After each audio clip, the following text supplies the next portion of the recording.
Dominique Neumann Chichportich, bonjour. Boker Tov. Docteur Neumann Chichportich, Boker Tov. Boker Tov. Voilà, je rappelle que vous êtes responsable des maladies infectieuses, si je ne m'abuse, infectieuses à la Coupatroli Meouchedet.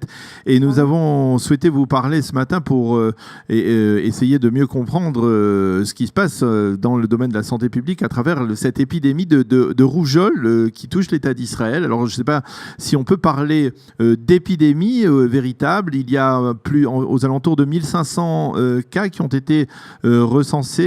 Dites-moi si je me trompe. Est-ce que l'on parle véritablement d'épidémie dans les services de santé publique ? Je pense qu'à ce stade, on peut déjà commencer à parler d'épidémie, oui. Vu qu'il s'agit d'une maladie qui s'est répandue dans tout Israël. C'est vrai que le principal centre est à Jérusalem, c'est-à-dire que sur 1400 cas, il y a à peu près 840 qui sont à Jérusalem. Et on va vous l'expliquer par la suite pourquoi. Mais il faut savoir que l'année dernière, à la même époque, par rapport à 1400 cas qu'on a aujourd'hui, il y avait que 34 cas. Alors, il s'agit d'une maladie qui évolue très vite. Elle a commencé au mois de mars par quelques cas, et puis elle s'est très vite développée de manière exponentielle. Alors, je pense que oui, on peut déjà parler d'épidémie. Alors, je vais vous poser la question. La rougeole, on avait l'impression que c'était une maladie contre laquelle l'ensemble des enfants israéliens étaient vaccinés. Et finalement, on se rend compte et on découvre que ce n'est pas obligatoirement le cas, et qu'il y a beaucoup d'enfants qui ne sont pas vaccinés contre la rougeole aujourd'hui en 2018 en Israël. C'est plutôt étonnant, n'est-ce pas ?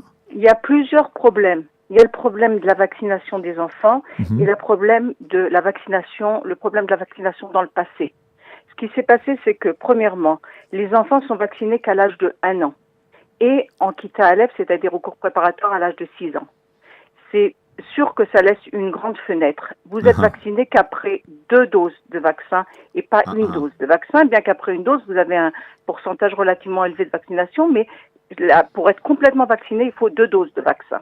Et même ça, c'est pas complètement, c'est-à-dire que vous pouvez développer par la suite une maladie en étant vacciné, mais c'est une maladie qui est beaucoup plus faible, qui fait beaucoup moins de problèmes que la maladie naturelle. Et il y a le problème des vaccinations dans le passé.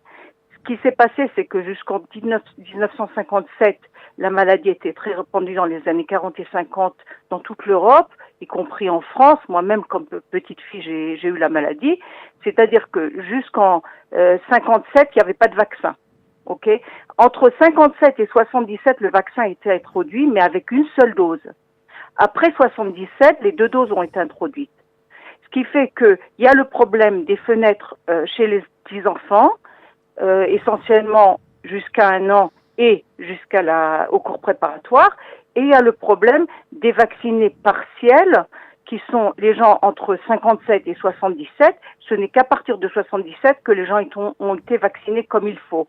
Le vaccin s'appelle MMR en français, qui est la rougeole, la rubéole et les oreillons. C'est un vaccin contre 3 virus, et c'est les 2 doses qu'on reçoit. Alors, comment peut-on lutter contre cette recrudescence donc de cette maladie ? Est-ce qu'il y a aujourd'hui une possibilité de réduire cet écart entre le délai entre 1 an et le cours préparatoire pour éviter que ce genre de situation ne se reproduise ?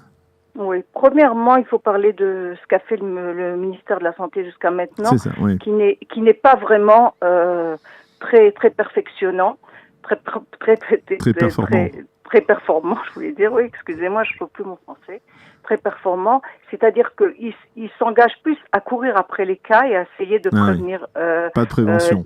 La prévention après les cas qui ont été déclarés et tous les contacts qui ont été trouvés. Maintenant, il n'y a pas eu de politique qui fait, par exemple, maintenant, on commence à se réveiller, on parle de, par exemple, avancer le vaccin des 6 ans à 3 ans, par exemple.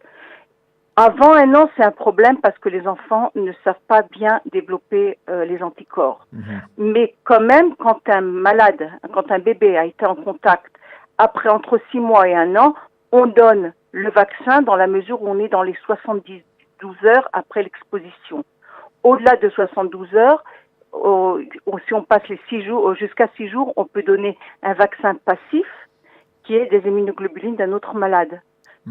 C'est les anticorps d'un autre malade que le malade ne sait pas faire lui-même parce qu'il n'a pas été en contact. Et ce qui se passe, c'est que il y a un problème avec ça, c'est que il n'y a pas assez de vaccins et on ne sait pas exactement qui doit le faire. La responsabilité a été rejetée sur les Coupotrolim. Les Coupotrolim ne sont pas prêtes pour faire ça. Tout ça coûte énormément d'argent. Ça coûte beaucoup d'argent. Ce qui fait que tout est tombé un petit peu à l'eau. Mais il faut se rappeler que dans le passé, moi je me rappelle quand je suis arrivée en Israël il y a 30 ans, il y avait une épidémie de polio qui a eu lieu, si je me trompe pas encore, en 2013. Et le Misrad Abriout, le ministère de la Santé, s'est complètement engagé pour vacciner tout le monde contre la polio. On a été obligé de se faire vacciner. Ici, il y a une espèce de paralysie, je ne sais pas si c'est mental ou physique, mais c'est pas fait comme il faut.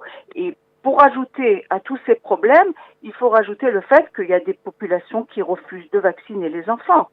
Alors la question se pose, est-ce qu'il faut ne pas recevoir les enfants qui ne sont pas vaccinés dans les écoles et dans les crèches? Est-ce qu'il faut obliger les gens à se vacciner? C'est beaucoup de questions qui restent ouvertes. Est-ce qu'il faut punir les gens qui ne vaccinent pas? Mais il n'y a pas eu aussi d'explication du ministère de la Santé pour sensibiliser la population. Je viens d'éteindre la télévision. Ce matin, à la télévision, il y a un grand rave aux États-Unis en yiddish qui dit « Vacciner les enfants, c'est un meurtre de ne pas les vacciner. C'est une maladie qui peut être grave et qui peut dégénérer jusqu'à la mort. » Il y a eu un cas d'un enfant qui est décédé.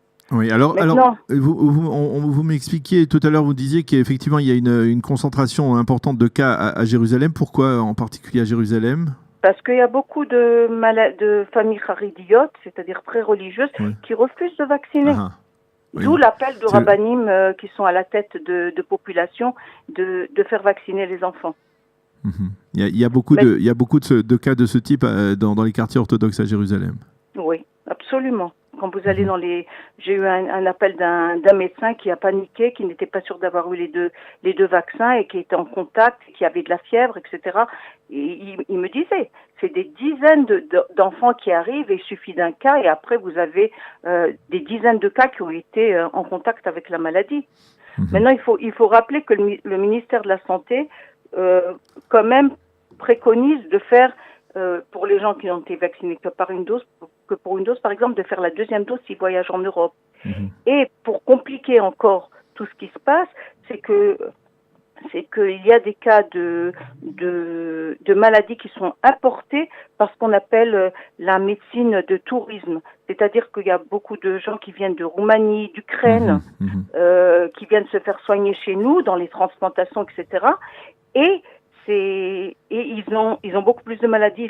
D'après ce que j'ai vu, par exemple en Ukraine, il y a eu 23 000 cas de rougeole dernièrement, qui est énorme. Eh bien, merci beaucoup, docteur Neumann Shish-Portish, de nous avoir expliqué la problématique de cette épidémie. Vous la qualifiez ainsi, donc de rougeole qui frappe Israël, aux alentours de 1500 cas, dont une bonne partie dans Jérusalem. Merci d'avoir été avec nous et de nous avoir expliqué tous ces détails concernant cette maladie et les moyens de la prévenir, en tout cas, même avec l'aide du ministère israélien de la santé publique. Merci beaucoup d'avoir été avec nous. Je rappelle que vous êtes spécialiste maladies infectieuses à la Coupotrolim Meouchedet. Merci beaucoup. Shalom. Merci, avec plaisir. Au revoir.